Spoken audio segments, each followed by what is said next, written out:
राधे राधे। जय श्री कृष्णा।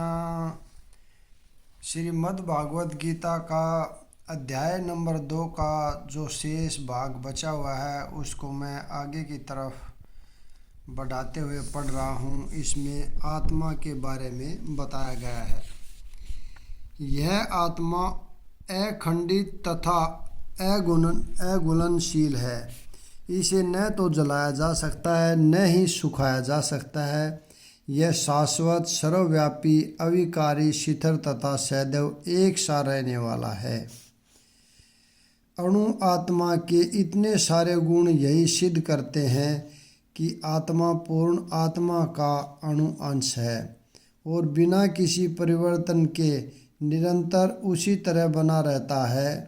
इस प्रसंग के अद्वैतवाद को व्याहत करना कठिन है, क्योंकि अणु आत्मा कभी भी परम आत्मा के साथ मिलकर एक नहीं हो सकता। भौतिक कल्मश से मुक्त होकर अणु आत्मा भगवान के तेज की किरणों की आध्यात्मिक स्फुलिंग बनकर रहना चाह सकता है, किंतु बुद्धिमान जीव तो भगवान की संगति करने के लिए वैकुंठ लोक में प्रवेश करते हैं। सर्वगत शब्द महत्वपूर्ण है, क्योंकि इसमें कोई संशय नहीं है कि जीव भगवान की समग्र सृष्टि में फैले हुए हैं। वे जल, थल, वायु, पृथ्वी के भीतर तथा अग्नि के भीतर भी रहते हैं। जो यह मानते हैं कि वे अग्नि में सवा हो जाते हैं वह ठीक नहीं है, क्योंकि यहाँ कहा गया है कि आत्मा को अग्नि द्वारा जलाया नहीं जा सकता। अतः इसमें संदेह नहीं कि सूर्यलोक में भी उपयुक्त प्राणी निवास करते हैं। यदि सूर्यलोक निर्जन हो तो सर्वगत शब्द निर्थक हो जाता है। यह आत्मा अव्यक्त, अकल्पनीय तथा अपरिवर्तनीय कहा जाता है। यह जानकर तुम्हें शरीर के लिए शोक नहीं करना चाहिए। जैसा कि पहले कहा जा चुका है कि आत्मा इतना सूक्ष्म है कि इसे सर्वाधिक शक्तिशाली सूक्ष्मदर्शी यंत्र से भी नहीं देखा जा सकता। अतः यह अदृश्य है। जहाँ तक आत्मा के अस्तित्व का संबंध है, श्रुति के प्रमाण के अतिरिक्त अन्य किसी प्रयोग द्वारा इसके अस्तित्व को सिद्ध नहीं किया जा सकता। हमें इस सत्य को स्वीकार करना पड़ता है, क्योंकि अनुभवज्ञ में सत्य होते हुए भी आत्मा के अस्तित्व को समझने के लिए कोई अन्य साधन नहीं है। हमें अनेक बातें केवल उच्च प्रमाणों के आधार पर माननी पड़ती हैं। कोई भी अपनी माता के आधार पर अपने पिता के अस्तित्व को अस्वीकार नहीं कर सकता। पिता के स्वरूप को जानने का साधन या एकमात्र प्रमाण माता है। इसी प्रकार वेदाध्ययन के अतिरिक्त आत्मा को समझने का अन्य उपाय नहीं है। दूसरे शब्दों में, आत्मा मानवीय व्यवहारिक ज्ञान द्वारा अकल्पनीय है। आत्मा चेतना है और चेतन है। वेदों के इस कथन को हमें स्वीकार करना होगा। आत्मा में शरीर जैसे परिवर्तन नहीं होते। मूलतः अविकारी रहते हुए आत्मा अनंत परमात्मा की तुलना में अणुरूप है। परमात्मा अनंत है और अणु आत्मा अति सूक्ष्म है। अतः अति सूक्ष्म आत्मा अविकारी होने के कारण अनंत आत्मा भगवान के तुल्य नहीं हो सकता। यही भाव वेदों में भिन्न भिन्न प्रकार से आत्मा के सत्यास्तित्व की पुष्टि करने के लिए दोहराया गया है। किसी बात को दोहराना उस तथ्य को बिना किसी त्रुटि के समझने के लिए आवश्यक है। किंतु यदि तुम यह सोचते हो कि आत्मा सदा जन्म लेता है तथा सदा सदा मरता है, तो भी हे महाबाहु तुम्हारे शोक करने का कोई कारण नहीं है। सदा से दार्शनिकों का एक ऐसा वर्ग चला आ रहा है जो बौद्धों के ही समान यह नहीं मानता कि शरीर के परे भी आत्मा का स्वतंत्र अस्तित्व है। ऐसा प्रतीत होता है कि जब भगवान कृष्ण ने भगवत गीता का उपदेश दिया तो ऐसे दार्शनिक विद्यमान थे और लोकायतिक तथा वैभाषिक नाम से जाने जाते थे। ऐसे दार्शनिकों का मत है कि जीवन के लक्षण भौतिक संयोग की एक परिपक्वता अवस्था में ही घटित होते हैं। आधुनिक भौतिक विज्ञानी तथा भौतिकवादी दार्शनिक भी ऐसा ही सोचते हैं। उनके अनुसार शरीर भौतिक तत्वों का संयोग है और एक अवस्था ऐसी आती है जब भौतिक तथा रासायनिक तत्वों के संयोग से जीवन के लक्षण विकसित उठते हैं। नरतत्व विज्ञान इसी दर्शन पर आधारित है। संप्रति अनेक छद धर्म जिनका अमेरिका में प्रचार हो रहा है इसी दर्शन का पालन करते हैं और साथ ही शून्यवादी अभक्त बौद्धों का अनुसरण करते हैं। यदि अर्जुन को आत्मा के अस्तित्व में विश्वास नहीं था जैसा कि वैभाषिक दर्शन में होता है तो भी उसके शोक करने का कोई कारण न था। कोई भी मानव थोड़े से रसायनों की क्षति के लिए शोक नहीं करता तथा अपना कर्तव्य पालन नहीं त्याग देता है। दूसरी ओर आधुनिक विज्ञान तथा वैज्ञानिक युद्ध में शत्रु पर विजय प्राप्त करने के लिए न जाने कितने टन रसायन फूंक देते हैं। वैभाषिक दर्शन के अनुसार आत्मा शरीर के क्षय होते ही लुप्त हो जाता है। अतः प्रत्येक दशा में चाहे अर्जुन इस वैदिक मान्यता को स्वीकार करता है कि अणु आत्मा का अस्तित्व है या कि वह आत्मा के अस्तित्व को स्वीकार नहीं करता, उसके लिए शोक करने का कोई कारण न था। इस सिद्धांत के अनुसार चूंकि पदार्थ से प्रत्येक क्षण असंख्य जीव उत्पन्न होते हैं और नष्ट होते रहते हैं, अतः ऐसी घटनाओं के लिए शोक करने की कोई आवश्यकता नहीं है। यदि आत्मा का पुनर्जन्म नहीं होता तो अर्जुन को अपने पितामह तथा गुरु के वध करने के पाप फलों से डरने का कोई कारण न था। किंतु साथ ही कृष्ण ने अर्जुन को व्यंग्यपूर्वक महाबाहु कहकर संबोधित किया क्योंकि उसे वैभाषिक सिद्धांत स्वीकार नहीं था जो वैदिक ज्ञान के प्रतिकूल है। क्षत्रिय होने के नाते अर्जुन का संबंध वैदिक संस्कृति से था और वैदिक सिद्धांतों का पालन करते रहना ही उसके लिए शोभनीय था। जिसने जन्म लिया है उसकी मृत्यु निश्चिंत है और मृत्यु के पश्चात पुनर्जन्म भी निश्चिंत है। अतः अपने अपरिहार्य कर्तव्य पालन में तुम्हें शोक नहीं करना चाहिए। मनुष्य को अपने कर्मों के अनुसार जन्म ग्रहण करना होता है और एक कर्म अवधि समाप्त होने पर उसे मरना होता है जिससे वह दूसरा जन्म ले सके। इस प्रकार मुक्ति प्राप्त किए बिना ही जन्म मृत्यु का यह चक्कर चलता रहता है। जन्म मरण के इस चक्कर से व्यर्था हत्या, वध तथा युद्ध का समर्थन नहीं होता, किंतु मानव समाज में शांति तथा व्यवस्था बनाए रखने के लिए हिंसा तथा युद्ध अपरिहार्य है। कुरुक्षेत्र का युद्ध भगवान की इच्छा होने के कारण अप्रिय था और सत्य के लिए युद्ध करना क्षत्रिय का धर्म है। अतः अपने कर्तव्य का पालन करते हुए वह स्वजनों की मृत्यु से भयभीत या शोकाकुल क्यों था? वह विधि को भंग नहीं करना चाहता था, क्योंकि ऐसा करने पर उसे नए पाप कर्मों के फल भोगने पड़ेंगे जिनसे वह अत्यंत भयभीत था। अपने कर्तव्य का पालन करते हुए वह 100 जनों की मृत्यु को रोक नहीं सकता था, और यदि वह अनुचित कर्तव्य पथ का चुनाव करे तो उसे नीचे गिरना होगा।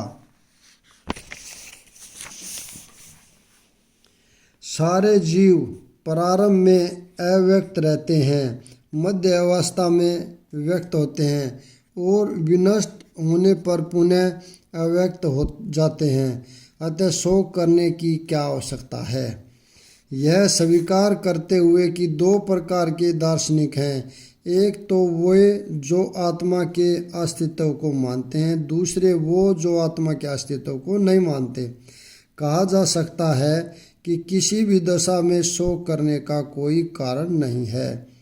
आत्मा के अस्तित्व को न मानने वालों को वेदांतवादी नास्तिक कहते हैं।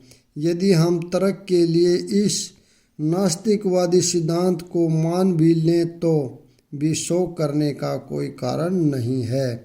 आत्मा के पृथक अस्तित्व से भिन्न सारे भौतिक तत्व सृष्टि के पूर्व अदृश्य रहते हैं। इस अदृश्य रहने की सूक्ष्म अवस्था से ही दृश्य अवस्था आती है। जिस प्रकार आकाश से वायु उत्पन्न होती है, वायु से अग्नि, अग्नि से जल और जल से पृथ्वी उत्पन्न होती है, पृथ्वी से अनेक प्रकार के पदार्थ प्रकट होते हैं, यथा एक विशाल गगनचुंबी महल पृथ्वी से ही प्रकट हैं। जब इसे ध्वंस कर दिया जाता है तो वह अदृश्य हो जाता है और अनंत परमाणु रूप में बना रहता है। शक्ति संरक्षण का नियम बना रहता है, किंतु कालक्रम से वस्तुएं प्रकट तथा अप्रकट होती रहती हैं। अंतर इतना ही है। अतः प्रकट होने या अप्रकट होने पर शोक करने का कोई कारण नहीं है। यहाँ तक कि अप्रकट अवस्था में भी वस्तुएं समाप्त नहीं होती। प्रारंभिक तथा अंतिम दोनों अवस्थाओं में ही सारे तत्व अप्रकट रहते हैं, केवल मध्य में वे प्रकट होते हैं और इस तरह इससे कोई वास्तविक अंतर नहीं पड़ता। यदि हम भगवत गीता के इस वैदिक निष्कर्ष को मानते हैं कि ये भौतिक शारीरिक शरीर काल क्रम में नाशवान है किंतु आत्मा शाश्वत है, तो हमें यह सदा स्मरण रखना होगा कि यह शरीर वस्त्र के समान है। अतः वस्त्र परिवर्तन होने पर शोक क्यों? शाश्वत आत्मा की तुलना में भौतिक शरीर का कोई यथार्थ अस्तित्व नहीं होता। यह स्वप्न के समान है। स्वप्न में हम आकाश में उड़ते या राजा की भांति रथ पर आरूढ़ हो सकते हैं, किंतु जागने पर देखते हैं कि न तो हम आकाश में हैं न रथ पर। वैदिक ज्ञान आत्म साक्षात्कार को भौतिक शरीर के अनस्तित्व के आधार पर प्रोत्साहन देता है। अतः चाहे हम आत्मा के अस्तित्व को माने या न माने, शरीर नाश के लिए शोक करने का कोई कारण नहीं है। कोई आत्मा को आश्चर्य से देखता है, कोई इसे आश्चर्य की तरह बताता है तथा कोई इसे आश्चर्य की तरह सुनता है, किंतु कोई इसके विषय में सुनकर भी कुछ नहीं समझ पाते। विशाल पशु, विशाल वटवृक्ष तथा 1 इंच स्थान में लाखों करोड़ों की संख्या में उपस्थित सूक्ष्म कीटाणुओं के भीतर अणु आत्मा की उपस्थिति निश्चित रूप से आश्चर्यजनक है। अल्पज्ञ तथा दुराचारी व्यक्ति अणु आत्मा के स्फुलिंग के चमत्कारों को नहीं समझ पाता, भले ही उसे बड़े से बड़ा ज्ञानी जिसने विश्व के प्रथम प्राणी ब्रह्मा की भी शिक्षा दी हो क्यों न समझाएं। वस्तुओं के स्थूल भौतिक बोध के कारण इस युग के अधिकांश व्यक्ति इसकी कल्पना नहीं कर सकते कि इतना सूक्ष्म कण किस प्रकार इतना विराट तथा इतना लघु बन सकता है। अतः लोग आत्मा को उसकी संरचना या उसके विवरण के आधार पर ही आश्चर्य से देखते हैं। इंद्रिय तृप्ति की बातों में फंस कर लोग भौतिक शक्ति से इस तरह मोहित होते हैं कि उनके पास आत्मज्ञान को समझने का अवसर ही नहीं रहता। यद्यपि यह तथ्य है कि आत्मज्ञान के बिना सारे कार्यों का दुष्परिणाम जीवन संघर्ष में पराजय के रूप में होता है। संभवतः उन्हें इसका कोई अनुमान नहीं होता कि मनुष्य को आत्मा के विषय में चिंतन करना चाहिए और दुखों का हल खोज निकालना चाहिए। ऐसे थोड़े से लोग जो आत्मा के विषय में सुनने के इच्छुक हैं, अच्छी संगति पाकर भाषण सुनते हैं, किंतु कभी कभी अज्ञानवश वे परमात्मा तथा अणु आत्मा को एक समझ बैठते हैं। ऐसा व्यक्ति खोज पाना कठिन है जो परमात्मा अणु आत्मा उनके पैतृक कार्यों तथा संबंधों एवं अन्य विस्तारों को सही ढंग से समझ सके। इससे अधिक कठिन है ऐसा व्यक्ति खोज पाना जिसने आत्मा के ज्ञान से पूरा लाभ उठाया हो और जो सभी पक्षों से आत्मा की स्थिति का सही निर्धारण कर सके। किंतु यदि कोई किसी तरह से आत्मा के इस विषय को समझ लेता है तो उसका जीवन सफल हो जाता है। इस आत्मज्ञान को समझने का सरलतम उपाय यह है कि अन्य मतों से विचलित हुए बिना परम प्रमाण भगवान कृष्ण द्वारा कथित भगवत गीता के उपदेशों को ग्रहण कर लिया जाए। किंतु इसके लिए भी इस जन्म में या पिछले जन्मों में प्रचुर तपस्या की आवश्यकता होती है, तभी कृष्ण को श्री भगवान के रूप में स्वीकार किया जा सकता है। पर कृष्ण को इस रूप में जानना शुद्ध भक्तों की अयुक्ति की कृपा से ही होता है, अन्य किसी उपाय से नहीं। हे भरतवंशी, शरीर में रहने वाले का कभी भी वध नहीं किया जा सकता, अतः तुम्हें किसी भी जीव के लिए शोक करने की आवश्यकता नहीं है। अब भगवान अविकारी आत्मा विषयक अपना उपदेश समाप्त कर रहे हैं। अमर आत्मा का अनेक प्रकार से वर्णन करते हुए भगवान कृष्ण ने आत्मा को अमर तथा शरीर को नाशवान सिद्ध किया है। अतः क्षत्रिय होने के नाते अर्जुन को इस भय से कि युद्ध में उसके पितामह भीष्म तथा गुरु द्रोण मर जाएंगे, अपने कर्तव्य से विमुख नहीं होना चाहिए। कृष्ण को प्रमाण मानकर भौतिक देह से भिन्न आत्मा का पैतृक अस्तित्व स्वीकार करना ही होगा। यह नहीं कि आत्मा जैसी कोई वस्तु नहीं है या कि जीवन के लक्षण रसायनों की अंतक्रिया के फलस्वरूप एक विशेष अवस्था में प्रकट होते हैं। यद्यपि आत्मा अमर है, किंतु इससे हिंसा को प्रोत्साहित नहीं किया जाता।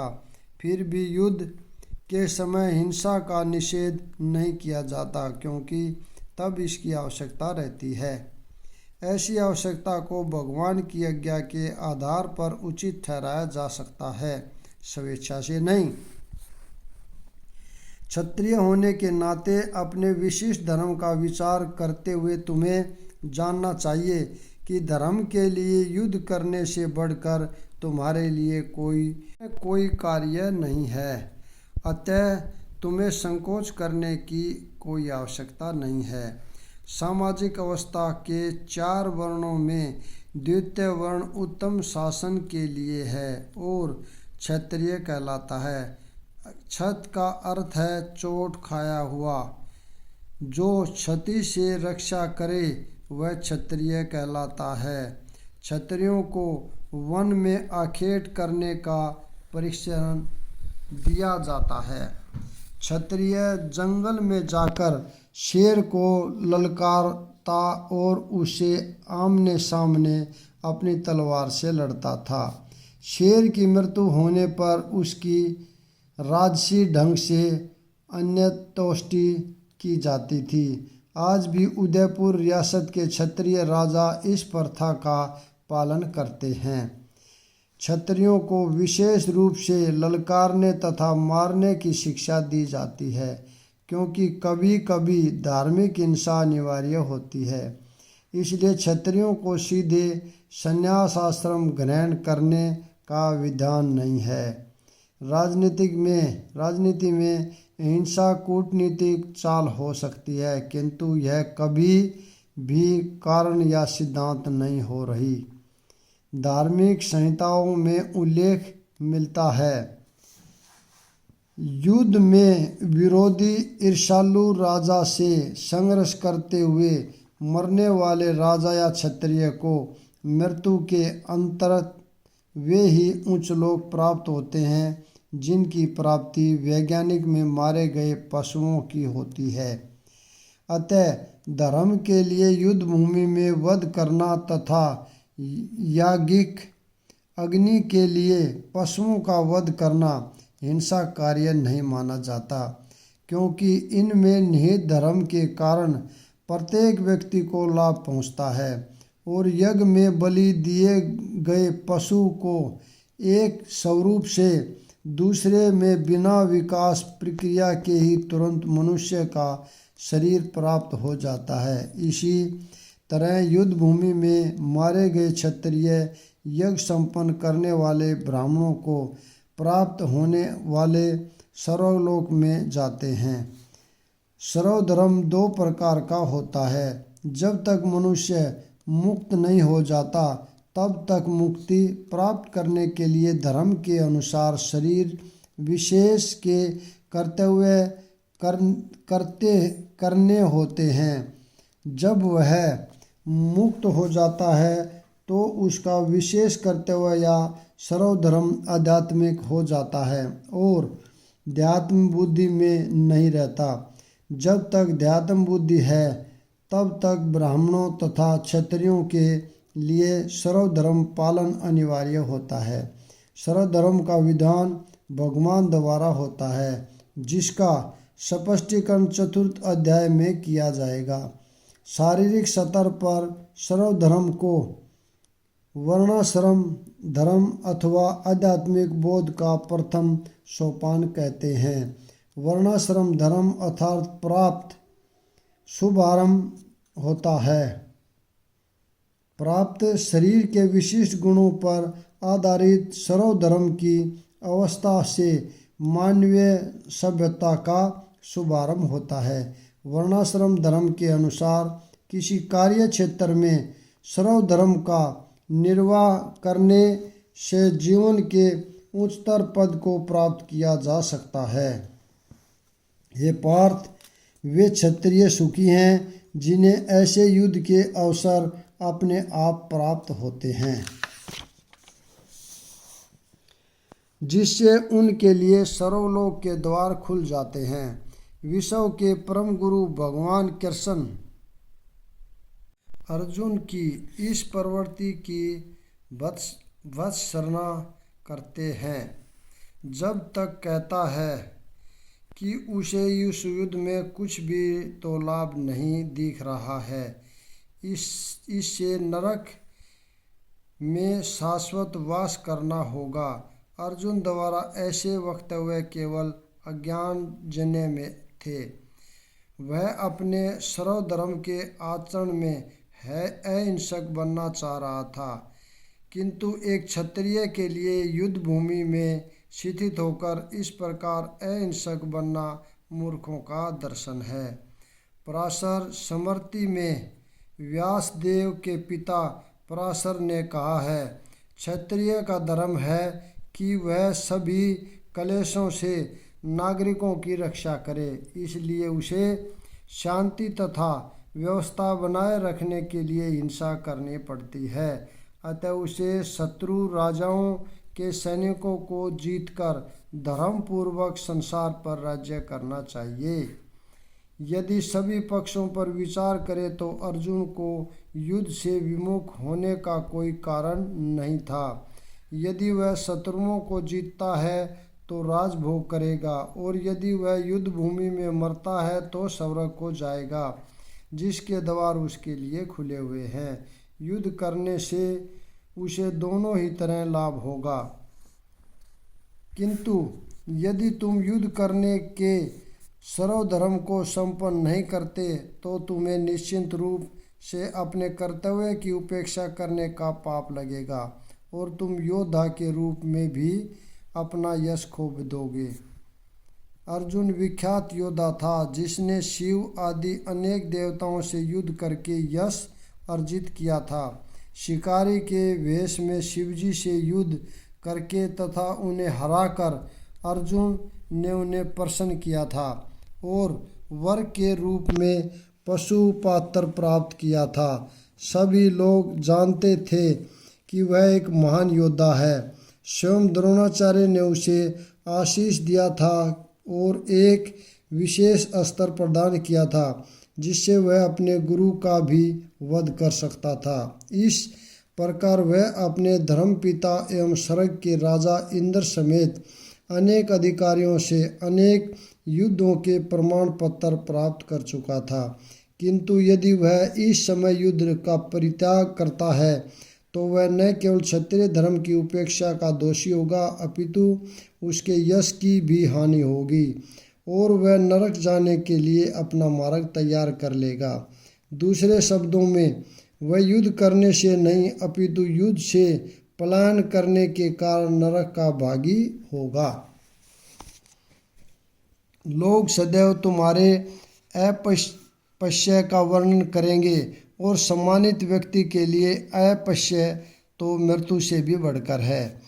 अब अर्जुन के मित्र तथा गुरु के रूप में भगवान कृष्ण अर्जुन को युद्ध से विमुख नहीं होने का अंतिम निर्णय देते हैं। वे कहते हैं, अर्जुन, यदि तुम युद्ध प्रारंभ होने के पूर्व ही युद्ध भूमि छोड़ देते हो तो लोग तुम्हें कायर कहेंगे, और यदि तुम सोचते हो कि लोग गाली देते रहे किंतु तुम युद्ध भूमि से भागकर अपनी जान बचा लोगे, तो मेरी सलाह है कि तुम्हें युद्ध में मर जाना ही श्रेयस्कर होगा।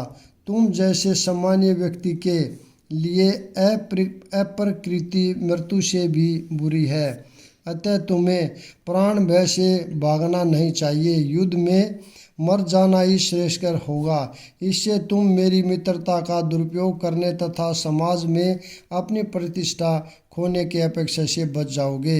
अतः अर्जुन के लिए भगवान का अंतिम निर्णय था कि वह संग्राम से पलायन न करे अपितु युद्ध में मरे। यह था श्लोक नंबर अध्याय नंबर 2 का बचा हुआ। अभी हम यहीं पर विराम देते हैं, अगला भाग आगे पढ़ेंगे। राधे राधे, जय श्री कृष्ण।